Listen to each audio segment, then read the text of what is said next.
जो तू बाभन बभनी जाया, आन द्वार से क्यों नहीं आया।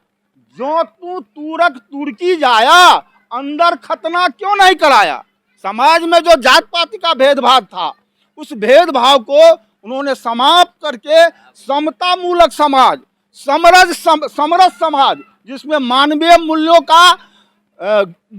मूल्यों का महत्व हो, इस बात को उन्होंने प्रेरित किया और जीवन पर्यंत पूरे विश्व में कबीर साहब के विचार को फैलाने का काम किया। यही 2 दिवसीय कार्यक्रम है। कल भी इस कार्यक्रम होंगे। बहुत सारे साधु संत कल भी यहाँ पदार्पित होने जा रहे हैं। आप देख सकते हैं विश्व शांति एवं मानव कल्याण हेतु सदगुरु कबीर सद ज्ञान यज्ञ सह विराट सत्य सम्मेलन का जो है संत सम्मेलन का जो है यहाँ पे शुभारंभ हुआ है। 24 रूप हरि आप ही धरिया, आ गुरु सेवा हरि आप ही करिया। कहीं कबीर गुरु आप अकेला, 10 अवतार गुरु के चला। अवतार 2 प्रकार के हुआ। कबीर साहब एक ऐसे हुए जो हिंदू मुस्लिम दोनों ने उनको पीर माने। सत्य, अहिंसा, प्रेम और एकता। कबीर साहब ने कहा सांच बराबर तप नहीं, झूठ बराबर पाप, जाके हृदय सांच है ताके हृदय सत्य बोलो। इनका मुख्य उद्देश्य है अनादिकाल से ये जीव विकृति में निपुण हो रहे हैं। इनको जीवन शैली बदलने के लिए संतों के द्वारा से संस्कार दिया जाता है। संतों के दर्शन से एक शब्द सुने रत्नाकर डाकू, उनका जीवन बदल गया। अंगनी बार डाकू सुने, संतों का दर्शन किए, एक बाणी सुने तो उनका जीवन बदल गया, साधु बन गए। सिकंदर शाह बादशाह एक बाणी सुने, एक दिन दर्शन किए तो बदल गया। संत जो होते हैं वो परमार्थी होते हैं, वो विचारक होते हैं, वो सुधारक होते हैं, उद्धारक होते हैं। संतों का दर्शन तीनों लोक में सब सर्वश्रेष्ठ माना गया। क्यों? क्योंकि भारतीय संस्कृति नहीं, औरों संस्कृति में, औरों देशों में गुरु को सर्वश्रेष्ठ प्राधान्यता दी गई है। तो दिए गए हैं एक 24 अवतार जो है, 10 अवतार जो है, ये अमाने आना तार माने तारी भौतिक तारे हैं। आध्यात्म की तरफ सदगुरु केवल लगे हैं। सदगुरु केवल जीवन शैली को बदलने की काम किए हैं। जो मानव विकृति में पड़ गए हैं, यह प्रकृति में आवे और प्रकृति के बाद ये संस्कृति में आवे।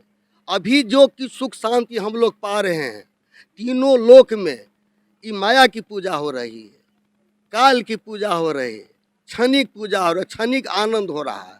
परमानंद की तरफ सदगुरु कबीर साहब ले गए हैं जीव को और ले जा रहे हैं। विश्व में अभी सदगुरु कबीर साहब की ही चर्चा है और सदगुरु की उपाधि केवल कबीर साहब को मिले हैं। दोनों ने इनको इष्ट माने। ऐसे सदगुरु कबीर ही विश्व में एक हुए जो दोनों ने इनका प्रतिमा बना करके, इनका मूर्ति बना करके और इनका प्रतिभा को सम्मान किया है। क्योंकि उन्होंने कहा जो हिंदू कहूँ तो है नहीं, मुसलमान भी नहीं, जय गैबी या गैब से गैबी खेले में कहा जी आवाज़ जो है न हिंदू है, मुस्लिम है, न सिख है, न ईसाई है। ये 5 तत्व 25 प्रकृति 3 गुण 6 चौक 9 नैर 70 कोठली 72 दरवाजा 360 करोड़ और बंधन अनेक का ये प्रेम रूपी महल है। ये सब परमात्मा एक ही परमात्मा के सब संतान है। और इसमें जो विशेष पूछते हैं गुरु होते हैं, सबसे विशेष सदगुरु कबीर हुए। रामायण में भी आया है सदगुरु वैद्य वचन विश्वासा, संयम यह की विषय करना आशा। एक समय काशी में आए थे जहाँ 587 देश के महारथी यानी संत महात्मा जो कहलाते हैं सरगुण मत में, तो मठाधीश सब थे। उन्होंने उपदेश किया जे आप, उनको संशय नहीं मिटा था, भ्रम नहीं मिटा था, तत्वबोध नहीं हुआ था, आत्मबोध नहीं हुआ था। सदगुरु कबीर ने पहले उनको आवाज लगाया, संत महंतो सुमरो सोई जो काल फांस से बचा हुई, दाता तेरे मरम नहीं जाना मिथ्या सिद्ध भुलाना, सलील मथी जो घृत के काढ़ीनता ही समाधि समाना, गोरख पवन रोक नहीं जाना जोग जुगति अनुमाना, रिद्धि सिद्धि संजम बहु तेरा पार ब्रह्म नहीं जाना, वशिष्ठ विद्या संपूर्ण राम ऐसोसी शाखा, जाहि राम को करता कहता हूँ को काल नहीं रखा। झूठ नहीं, झूठ बहुत बड़ा पाप है। दूसरा सिद्धांत उसका है अहिंसा, मतलब किसी भी जीव को मत मारो। जीव मति मारहु बापुरा सबके एक के प्राण, हत्या पाप न छोटे हैं जो कोटिन सुने पुराण। किसी भी जीव को मारोगे उसका पाप तुमको लगेगा, कर्म का भोग भोगना पड़ता है। इसलिए जीव मात्र पर, प्राणी मात्र पर दया का भाव रखो। दया धर्म का मूल है, पाप मूल अभिमान है। सब धर्म का मूल दया है, पाप का मूल अभिमान है। सत्य, अहिंसा, प्रेम। तीसरा सिद्धांत उसका है कि मानव मानवीय प्रेम हो, सहिष्णुता हो। प्रेम पाट का चोलना, पहिर कबीरू नाच, पानिप दिन हो तासु का जो तनमन बोले सा। साहब ने कहा कि प्रेम पाट को चोलना को पहिरो, सारे जीवन तुम्हारा प्रेममय हो। पोथी पढ़ी पढ़ी जगमुआ, पंडित भया न कोई, ढाई आखर प्रेम का पढ़े सो पंडित हो। ये पोथी पढ़ने वाला को कबीर साहब के दर्शन में ज़्यादा प्रधानता नहीं है, सबसे बड़ा प्रधानता है जो प्रेम रूपी पोथी को पढ़ता है। प्रेम का मतलब होता है आत्मीयता, मिलन। कबीर साहब के द्वारा जो बताया गया मार्ग है, उस मार्ग पर मानव यदि चले तो उसका कल्याण संभव है। कबीर साहब समाज में फैले ढोंग, आडंबर, पाखंड, अंधभक्ति, कुरीति, अंधविश्वास, सारे दुर्गुणों को दूर कर एक समरस समाज स्थापना करने की दिशा में उन्होंने जो मार्ग दिया, उस मार्ग पर चलने के लिए हमारे सारे महापुरुष इस मंच पर मंचासीन हैं। और भारतीय कबीर धर्म परिषद के तत्वावधान में आज जिला स्तरीय यह कार्यक्रम आयोजित किया जा रहा है, जिसमें देश विदेश के आत्मज्ञानी साधु संत महात्मा यहाँ पदार्पित हो करके और विश्व स्तर पर, देश स्तर पर, राज्य स्तर पर, समाज स्तर पर जो समाज कुरीति की ओर जा रहा है, कुमार्ग की ओर जा रहा है, उसको सही मार्ग दिखाने के लिए आज यह सत्संग प्रवचन का कार्यक्रम इस सकदह के धरती पर द्वितीय कार्यक्रम हो रहा है। और हम लोगों का यह संदेश है कि समाज सही रास्ते पर जाए, अंधभक्ति में नहीं जाए।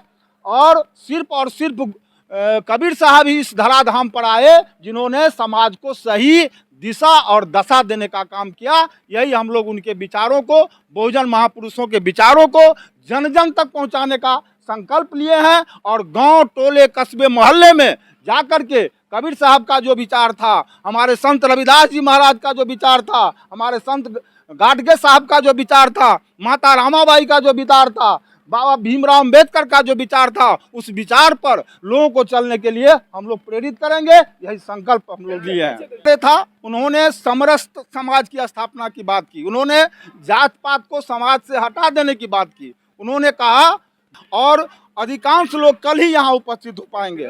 मेरा नाम बलराम दास, मैं बुद्धिजीवी मंच मधुबनी का जिला अध्यक्ष हूँ। और अनवरत हमारे सारे पूजनीय गुरुदेव के असीम कृपा दया से हम लोग अनवरत समाज में फैले जो ढोंग, आडंबर, पाखंड है, अशिक्षा है, दुर्गुण है, नशापान है, उसको दूर करने का प्रयास करते हैं। मैं शिक्षक भी हूँ, लोगों को शिक्षा देने का भी काम करता हूँ। वस्तुतः संधि शब्द नहीं है, इसको यदि हम कह दे तो पद है, और यह पद है संग करे, मूल पद है संग, और उसके सहयोग में है सत्य। संग किसका करें? सत्य का संग करें। इसके लिए जरूरी नहीं है कि हम इतने लोगों के बीच में ही बैठकर सत्संग कर सकते हैं। हम अकेले भी रह करके सत्य का साथ कर ले। जो बोलते हैं वह सत्य बोले, जो सोचते हैं सत्य सोचे। जो इसी को कहते हैं मन से, वचन से, कर्म से एक निष्ठा को स्थापित, समानता को स्थापित कर लेते हैं। यही धर्म, और इसी के पक्षधर सदगुरु कबीर है। इसके अतिरिक्त जो कुछ भी कर, क्योंकि धर्म शब्द की निष्पत्ति धारिती धर्म शब्द से निष्पत्ति हुई है, जिसका अर्थ होता है जिसको सब धारण करे और जो सबको धारण करे। तो भारत में या पूरे विश्व में जो भी धर्म है, चाहे इस्लाम हो, यहूदी हो, पारसी हो, जैन हो, हिंदू हो, वो एक दूसरे को बांटता है। धर्म के परिभाषा को परिभाषित संपूर्ण रूपेण नहीं करता। धरती पर सदगुरु कबीर आए जो धर्म की स्थापना की और धर्म की सही व्याख्या की। जहाँ न हिंदू, न मुस्लिम, न सिख, न ईसाई कोई भेद नहीं है। वो वहाँ सिर्फ मानवता की बात, क्योंकि मनुष्य नहीं तो धर्म नहीं, मनुष्य के लिए ही धर्म है, सब कुछ है। इसलिए वर्तमान परिप्रेक्ष्य में सांसारिक ज्ञान ज्यादा जरूरी है या आध्यात्मिक ज्ञान? दोनों की आवश्यकता है।